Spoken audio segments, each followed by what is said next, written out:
মা বোনরা ওনারা এই রাস্তাঘাট যে অবস্থা দেখলাম, বা একজন বাবা যদি বৃদ্ধ বাবা যদি রাতে 2টা বাজে স্ট্রোক করে আরে ফেরে নিতে নিতে সে এই বাংলা রাস্তায় ধাক্কায় অর্ধেক জীবন তার ফুলগাছিতে আমরা করতে পারি,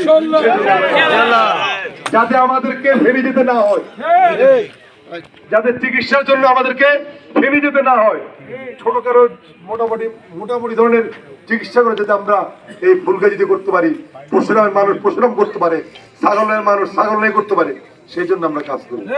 আমাদের 16 বছর দেখছি হাসপাতালে রুগী আছে, ডাক্তার নাই, ডাক্তার আছে ওষুধ নাই, রুগীদের খাবার নাই, এগুলোর থেকে ইনশাল্লাহ আমরা মানুষকে রক্ষা করব। আজকে অনেকে ভোট চায়, ভোট আসলে কিন্তু কত মানুষ আসে দেখছেন না আপনারা, মেম্বার চেয়ারম্যান অমুক তমুক বিভিন্ন ভোট আসলেই নতুন নতুন নতুন নতুন মানুষ আসতে থাকে।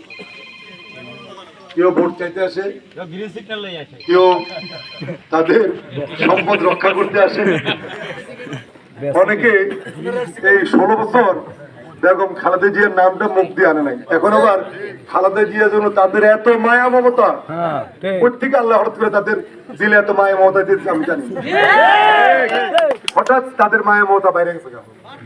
এগুলো হচ্ছে সমাজের একটা কীট পতঙ্গ, বুঝছেন, এদেরকে আমাদের চিনতে হবে।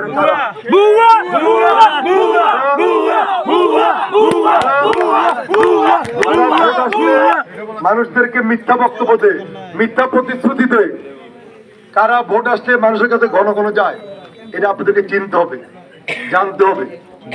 এরা আসলে আমাদের দলকে ভালোবাসে না, এরা মানুষকে ভালোবাসে না।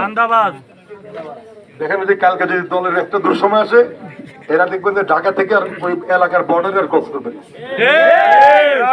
এসি রুম থেকে বাইর হয় না, বুঝছেন।